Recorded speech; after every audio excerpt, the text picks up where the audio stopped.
70 বছর বয়সের একজন বুড়ো মানুষ একটি ছোট মেয়েকে নিজের সাথে নিয়ে এসেছিলেন। তার স্বপ্ন ছিল যখন মেয়েটি বড় হবে তখন সে তার সঙ্গে বিয়ে করবে, কিন্তু দুজনের বয়সের এত বড় পার্থক্য ছিল যে গ্রামবাসীরা তাদেরকে অদ্ভুত চোখে দেখত। তাই বুড়োটি নদীর মাঝে একটি ছোট দ্বীপ বেছে নিয়েছিলেন, যেখানে তিনি মেয়েটির সাথে দুনিয়া থেকে দূরে একটি নতুন জীবন শুরু করতে চেয়েছিলেন। সে আনন্দের সাথে বুড়োর সঙ্গে কাঠ কাটা কুড়ে ঘর বানাতে সাহায্য করত, আর যখন বুড়ো নদীতে মাছ ধরতো তখন তার জন্য খাবার ও জল তৈরি করত। কিন্তু একদিন সবকিছু বদলে গেল। নদী পার হওয়ার সেনার নৌকা সেখানে এসে পড়লো। এটি প্রথমবার ছিল যখন মেয়েটি তার বয়সী যুবকদের দেখছিল। তখন তার মধ্যে নতুন অনুভূতি জাগে। সে বারবার নদীর ধারে গিয়ে দূরে দেখতো, আশা করতো যে সেই সেনা আবার ফিরে আসবে। ধীরে ধীরে তার মন কাজের প্রতি কমতে থাকে। অন্যদিকে বুড়ো তার দুনিয়া গড়তে থাকে। তিনি ক্ষেত প্রস্তুত করছিলেন যাতে দুজনেই চিরদিন সেই দ্বীপে থাকেন। কিন্তু মেয়েটির মন এখন পরিবর্তিত হচ্ছিল। একদিন তীব্র ঝড় ও বৃষ্টির মধ্যে দুজনেই কোনোভাবে কুড়ে ঘরে আশ্রয় নেন, কিন্তু তাদের পরিশ্রমে গড়ে ওঠা ফসল জলমগ্ন হয়ে যায়। তারপর এক রাতে গুলির শব্দ শোনা গেল। কিছু শিকারী দ্বীপে এলো এবং একটি মৃত হরিণকে তীরে টেনে নিয়ে গেল। পরের সকালে বুড়ো দেখলেন যে তাদের ফসল নষ্ট হয়ে গেছে। এবার তিনি প্রথমবার ভয় পেলেন যে বাইরের দুনিয়া ধীরে ধীরে তাদের দ্বীপে পৌঁছাচ্ছে। তাই তিনি তার সব জিনিসপত্র এবং তার বন্দুকও দ্বীপে নিয়ে এলেন। কয়েকদিন পর সেই সেনা আবার নদী পার হলো।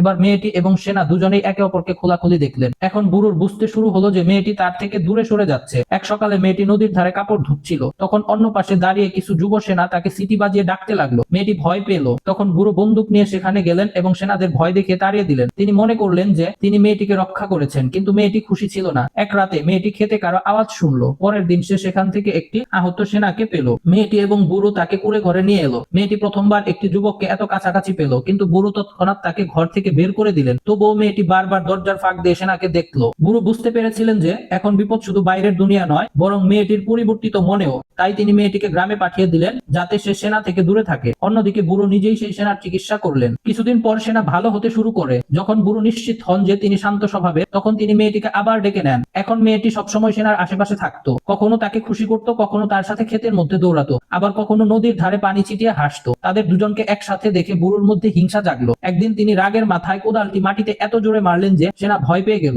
এরপর বুড়ো আবার মেয়েটিকে সেখান থেকে পাঠিয়ে দিলেন, কিন্তু এবার খুব দেরি হয়ে গিয়েছিল। কিছু সময় পর শত্রুর সেনারা আহত যুবককে খুঁজতে সেই দ্বীপে চলে আসে। তারা পানি যাওয়ার অজুহাত দেয়, কিন্তু আসলে তারা তার খোঁজ করছিল। সেনা কোনোভাবে নদীতে লুকিয়ে বাঁচে। এখন তার বুঝতে পারলো যে এখানে থাকা সবকিছুর জন্য ঝুঁকিপূর্ণ হবে। তাই সে কোনো কথা না বলে চুপচাপ সেখান থেকে চলে যায়। বুড়ো মনে করেছিলেন যে এখন সবকিছু আবার আগের মতো হবে, কিন্তু নিয়তি আরেকটু ভিন্ন কিছু ভাবছিল। একদিন ভয়ঙ্কর বৃষ্টি শুরু হলো। নদীর পানি বাড়তে লাগলো এবং ধীরে ধীরে পুরো দ্বীপ ডুবে যেতে লাগলো। বুড়ো তার ফসল রক্ষা করার চেষ্টা করলেন, কারণ সেটাই ছিল তার স্বপ্ন, তার পুরো জীবন। কিন্তু পানি ক্রমাগতই বাড়তে থাকলো। শেষ পর্যন্ত তিনি কোনোভাবে মেয়েটিকে নৌকায় তুললেন এবং নিজে পানিতে পড়ে গেলেন। নৌকা দূরে ভেসে চললো আর বুড়ো সেখানেই দাঁড়িয়ে থেকে গেল, তার দ্বীপ, তার ফসল আর মেয়েটির সাথে দেখা স্বপ্ন নিয়ে।